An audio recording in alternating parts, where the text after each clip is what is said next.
Hey everyone, and welcome back to the Financial Freedom course. In today's topic, we're going to be talking about investments. Idle money doesn't grow.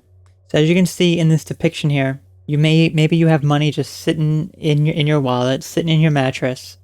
It's not growing. It's just sitting there. And it may seem like a good idea. It is a good idea to have some cash on hand, some amount of money on hand, but that is idle money, and idle money will not grow. Because inflation devalues your money. Inflation is something that has been happening for a very, very long time. Just the amount that things are costing are going up, up, up. And often people's wages go up, up, up. But often people's wages do not go up the same amount as the things that you're purchasing. So you end up losing more money. Even though that $20 bill in your wallet is always going to be worth $20. What you can purchase with that $20 will diminish. So back many years ago, that $20 used to be able to get you a lot. Now it can barely get you anything. So that's what you have to look at it as. Inflation will devalue your money.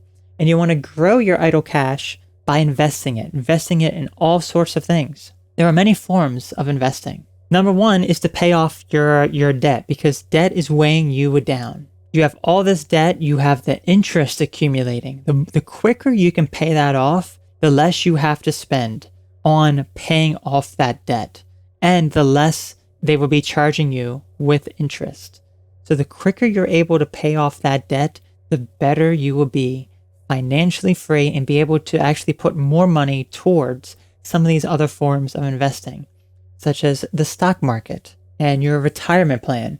Most employers' retirement plans, they will put money into various funds, and that is with the stock market. And perhaps you work for a company that is a publicly traded company. You may get shares of that company's stock in your portfolio. These are often very, very, very good things to have. So it allows you over time to be able to build wealth. Another one is cryptocurrencies with staking. So cryptocurrency is more of a risky investment. And unlike the stock market, it is not regulated the same way. So this can be something that maybe you put less money into, and you're putting some money in for a longer term. So with that, you have a longer term portfolio to see, if you put money into Bitcoin, what is it going to be 10, 15, 20 years from now? Or 30 years from now if you're younger. So where is it going to be? Is it going to be much higher? You don't really know what the case is going to be. So some of that is going to be very risky, but also could be very beneficial for you if you like cryptocurrency. And there are various cryptocurrencies that allow you to stake the currency, which basically allows you to earn an interest on it, much like you would a bank account. So you put money into various cryptocurrencies that offer staking. You stake that currency, and then you immediately start accumulating some more of that currency from staking it. This can vary greatly depending on the currency. Sometimes it could be as low as maybe 2% that you get annually, or I've seen it all the way up to higher than 20%. So there are various currencies you can invest in that will be able to help you with that. Real estate is also another form of investing. Everyone needs property. Everything needs property. We take up physical space. So by owning property, by fixing up property, by putting money into owning land, that is actually a form of investing. Because unless you damage the property, unless you destroy your home and the property, it will not depreciate in value. If anything, it's going to appreciate, especially if you take good care of it, or you improve your house, or you improve the location that it's in, and it's a much, much better thing to be putting money into some sort of physical land, to own physical land. And invest in your health and wellness. It's very, very important to, if you have some sort of major health issue, whether it be a mental health issue, a physical health issue, it's very important to put your health first. You can't be expecting to just work endlessly and be perfectly fine. You need time for a break, for a vacation even, to give yourself some time off. So it's very important to do those things, invest in your health and wellness so that you can be more productive with actually making money. So specifically when it comes to stock investments, we talked about retirement fund and the stock market. So a lot of employers will have a retirement fund, a 401k plan, or any sort of other plan, depending on your location and what the company offers. And this can vary in all sorts of ways of what they end up offering, but that is something that you certainly want to take advantage of.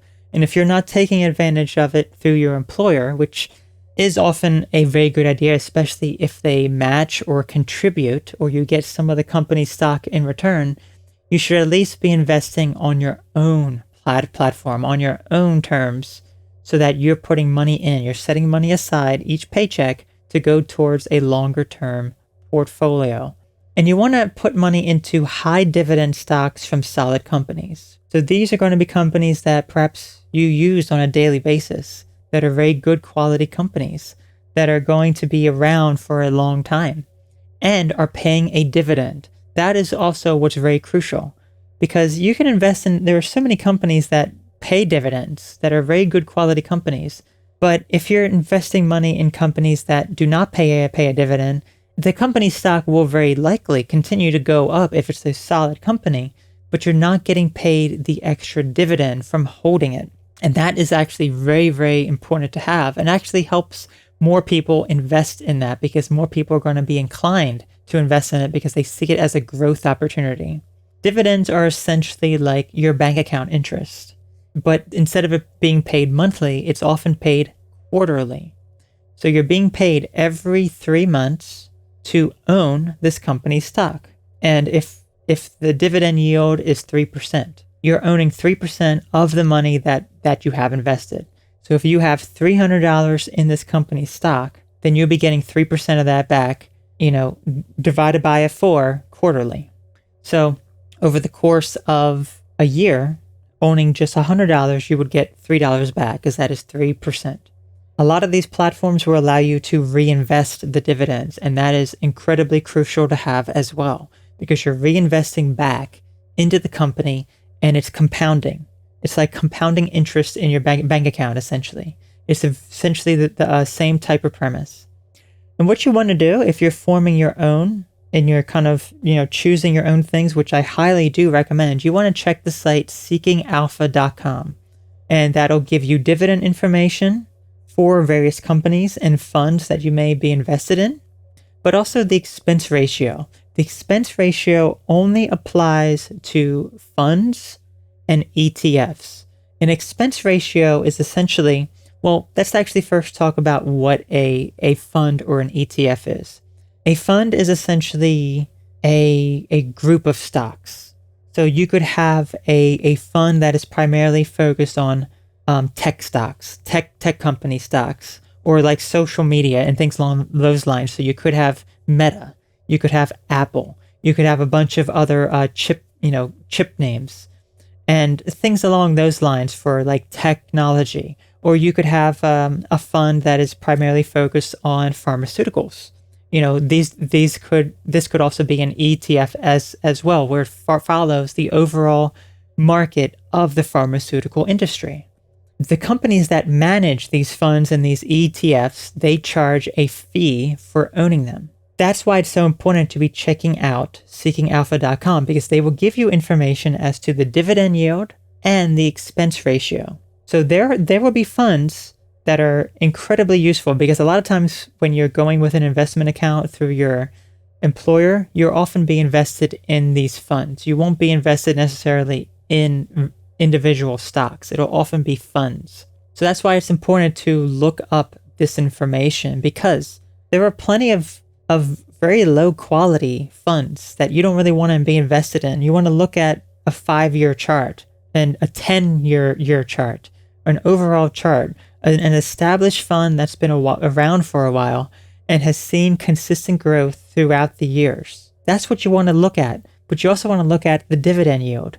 If this fund is paying 4%, good quality dividend, and it's continuously going up, and the expense ratio is like 0.05%, that is an excellent fund. However, if the fund is basically staying the same all the time, it's not a risky fund, it's just always basically at the same price, This can be good maybe if you're much older and about to retire. But if you're young, you don't want to be invested in this because it won't grow.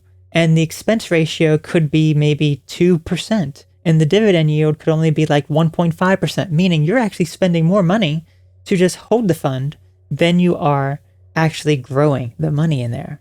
An example fund here is, well, this is actually an ETF. This is a VTI. This is the Vanguard's Total Stock Market ETF. It's basically a collection of the overall stock market. So if you want to be invested in the overall stock market in general, this is a good fund to have. They pay a dividend of 1.6% annually, and the expense ratio is 0.03%. So this is a very good fund to have because overall the stock market over the years always goes up. More and more people investing, more and more people putting money in it.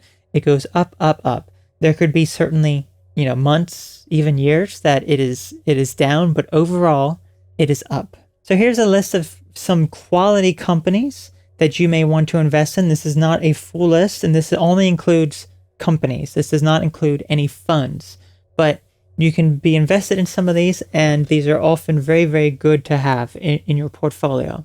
AAPL, or Apple. This company makes computers and phones. This is a very good quality company. ABBV, or AbbVie. This is a pharmaceutical company. AMD, or Advanced Micro Devices. This is the semiconductors, so they make graphics cards, processors. AMT, or American Tower. This is a real estate investment trust, or a REIT. This follows the real estate sector. AMZN, or Amazon. This is your online realtor, Amazon.com. Very, very, solid company. AVGO, or Broadcom. This is the semiconductors as well. They make various chips that can be put into a lot of different products. And there may be a Broadcom chip within your modem or your router or other type of technology, even perhaps your a TV. CAT, or Caterpillar. This is construction equipment. Google, or GOOGL rather. This is Alphabet. They make software. They have YouTube, Google, various products that Google develops. MSFT, this is Microsoft. They also develop software. NVDA, or NVIDIA, this is also another semiconductor name. They make primarily graphics cards. QCOM, or Qualcomm. These are also your semiconductors. They're focused heavily on the mobile 4G, 5G types of chips and things along those lines. TSLA, or Tesla. These are primarily your electric vehicles. Now, all of the ones that have an asterisk, which would be AMD, Amazon, Google, and Tesla, these do not pay a dividend. However, all of those companies are very solid companies to own. So basically what I do in my own portfolio, because these companies do not pay a dividend, I invest less of a percentage of money into those companies as opposed to something like Apple or Caterpillar or NVIDIA or things along those lines. NVIDIA doesn't really pay too high of a dividend, but at least it is a little bit of something. So these are all companies that are very good quality that you may want to put some money in.